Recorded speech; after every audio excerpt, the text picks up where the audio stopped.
Hello, hello, this is Fear Dragon coming at you with another StarCraft 2 netcast. Today we have a Zerg versus Protoss on our hands on the map Daybreak. So let's go ahead and jump into it and introduce the players. Spawning up here in the top right-hand corner of Daybreak as the yellow Zerg is going to be representing Team Na'Vi. I bet you haven't heard that one before unless you are a big Dota fan watcher. It is going to be Na'ViMinato.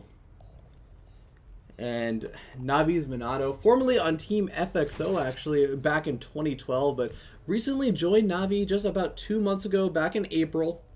And he's actually a Grandmaster Ukrainian Zerg player. And he's been playing in a lot of these online European Cups. And he is going to be facing off against, spawning down here in the bottom left-hand corner, as the purple Protoss player. Going to be representing Team Dignitas. It is going to be Dignitas's Dream. And Dream is, in fact, a Chinese Protoss player, also a Grandmaster on the European ladder right now, because he is, in fact, studying at Bradford University in the United Kingdom, studying for economics. So I'm expecting some really sick economic play, big 4-base, 5-base, macro style out of him. But he is a former Warcraft 3 player, so he's probably going to have some pretty good micro as well. And now, of course, this entire series is from the ZOTAC Cup EU version of number 159, I believe, and this is going to be from the round of 8.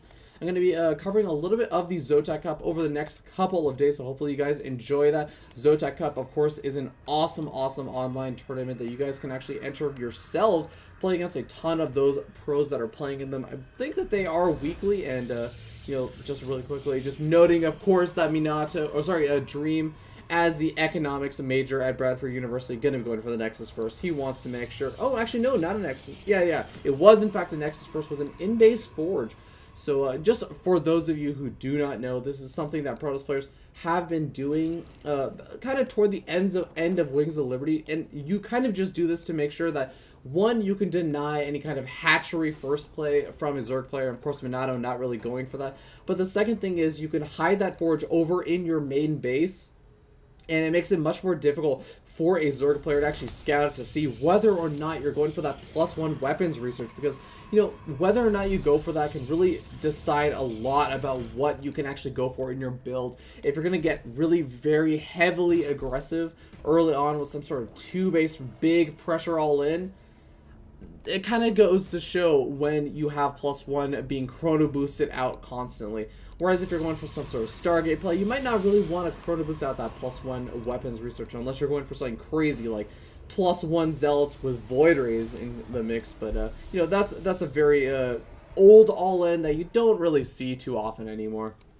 So not really going to be expecting that. But in the meanwhile, looks like Minato going to be going for some pretty standard play, going for that third hatchery around 4 minute 20 seconds, 4 minute 15 seconds, around that general time. It's going to be just droning up. Now, of course, Dream adding on that cybernetics core. Going to be interested to see when the gas times are, because, you know, Dream does have both of his gas geysers over in his main base. Going to be able to drop down some tech pretty much as soon as that cybernetics core does finish up, as well as getting out that first Stalker or Sentry and starting that Warp Gate technology. So important. Of course, you cannot forget the Mothership core. Been such a key linchpin to the Protoss defense these days, as it's almost inconceivable now to try and defend against a lot of those big Zergling or even Roach aggression all-ins that can happen either on 2-base or even on 3-base if you decide not to drone up at all. You need that Mothership core with a Photon Overcharge to really help out with the defense. But, you know, for the meanwhile, it looks like he's going to be actually skipping on that Mothership core. Just going to be opting to get up that faster tech, getting up that robotics facility, and that's going to allow him to get out an Observer, get out some Immortals. No +1 weapons are going to be started just quite yet. Now we finally see it as he finally gets the gas for it. And we'll end up seeing whether or not he decides to chrono boost it. Yep, deciding to chrono boost it. So probably going to put on at least a little bit of light pressure play, either before or while he takes his third. And that's going to be basically just so that Minato has to make a couple of units. It can't just get away with just pure droning as he's kind of doing right now. But what's this? We actually have some fairly early third and fourth gas geysers. Or no, actually no. Oh no, those are in fact just first and second gas geysers down there at the natural expansion. It makes it a little bit more difficult for the Protoss player to scout with just some kind of Stalker move in or some kind of early Zealot pressure play. But we're actually not going to be seeing that out of Dream right now, because in fact he's going to be going straight for a Warp Prism, as well as getting a couple of sentries out and actually getting up to 4 gateways. So it looks like Dream wants to put on some nice pressure play.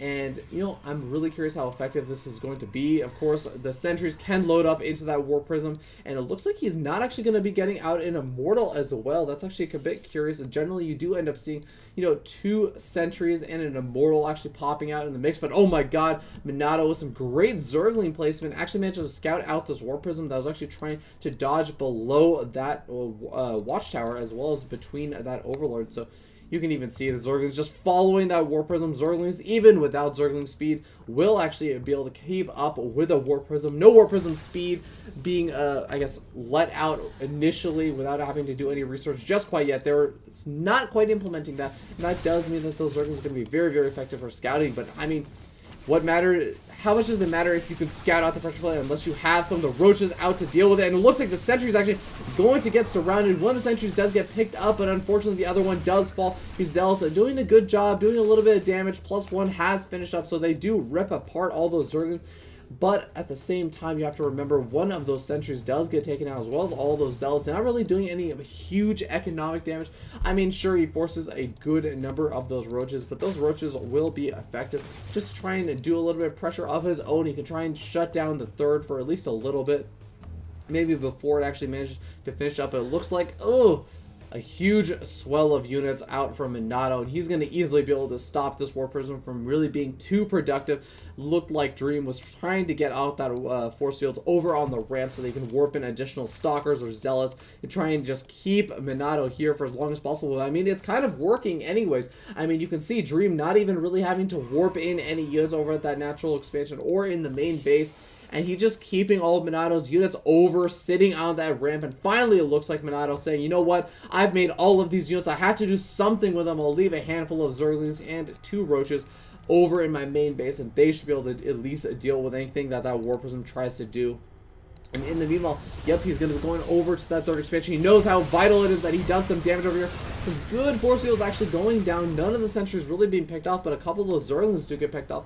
But it's important that he really realizes where he can send his Roaches. The Roaches, of course, the slower part of that army. So now he knows the natural expansion is going to be the vulnerable section of this army. Going to try and pick off a couple of these probes while he can, and tries to get in right on top of those sentries. 2 Roaches do manage to make their way in, as well as a ton of those Zerglings. Actually, he might actually be able to take out that Immortal. That's going to be absolutely huge. He needs to keep alive that Immortal, as he does finally back it up. The Photon Overcharge, of course, also going down on that third expansion. Looks like Minato just going to continue to pressure in over to the third base. And realizes he just has too many Roaches. Going to be able to take out both of the Immortals and the Stalkers. The Photon Overcharge is going to be very key over here. But I just don't think it's going to be enough. He needs another reinforcing wave of units. The Warp Prism is going to come in with the center, but is it going to be enough? 3 Zealots going to be warped in, not going to be enough. These Roaches are just in 2 massively overwhelming odds, and they're easily going to be able to take out that third expansion. The Mothership Core, of course, going uncontested, but just not doing enough damage to take out these Roaches. Only 3 kills, going to be going up to 4 kills very soon, but a reinforcing waves of Zerglings constantly powering in over and over again. And these are +1 missile attack Roaches, so they are not to be trifled with. Even has +2 missile attacks on the way, as well as actually a Spire already finished up. He's going to be going for the +1 weapons at the same time. So the third being taken out, he has a nice follow-up that I am not sure that Minato is going to be able to actually deal with right now. As we can see over here, he's just focused on producing additional Immortals. He's seen so many of those Roaches, so many of those Zerglings. He's going to be thinking, oh my god, there's no way that my opponent actually has any viable way of actually getting out any kind of big economic lead after producing all those units. But you can see actually he has about 70 drones already, and that just has to do with the fact that he did such a great job shutting down any of the potential harassment that Dream tried to throw out. And we can even see over here, he's going to say, you know what, there's absolutely no chance you're going to get up that third. I will even let, you know, this Mothership Core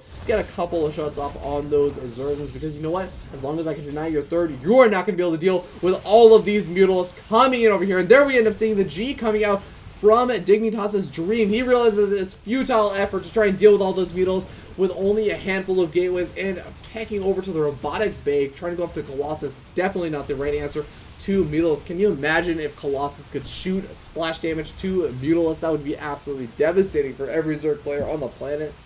But it's not the case. So, of course, DignitasDreAm gonna fall game 1 versus Na'ViMinato. So that's going to be game 1 down in a best of 3. Definitely going to be seeing our Zerg player very, very happy after game 1. We'll have to see how exactly Dream changes up his play to deal with the Minato's really sick and awesome early game pressure. And I think that the answer is really going to have to be Dream cannot allow Minato to just drone up so heavily, and if he goes for some kind of War Prison play, as he did in this game, he has to do the damage. If he doesn't do that damage, then we can see what kind of crazy, crazy economic lead Minato can get on, and he could also just deny that 3rd expansion and make it so, so difficult. So hopefully you guys enjoyed this game. Please click over on the annotation somewhere in the bottom side of the, I guess the selection area. I've actually never had to reference what that area was, so very, very interesting. But yeah, I'm sure that I'll put that annotation over there for game number 2, so please go ahead and check it out to see who is going to take a victory, or if this is going to go to a game 3. Can Minato close out the series? Only one way to find out. My name is Fear Dragon, and I will see you guys in game number 2.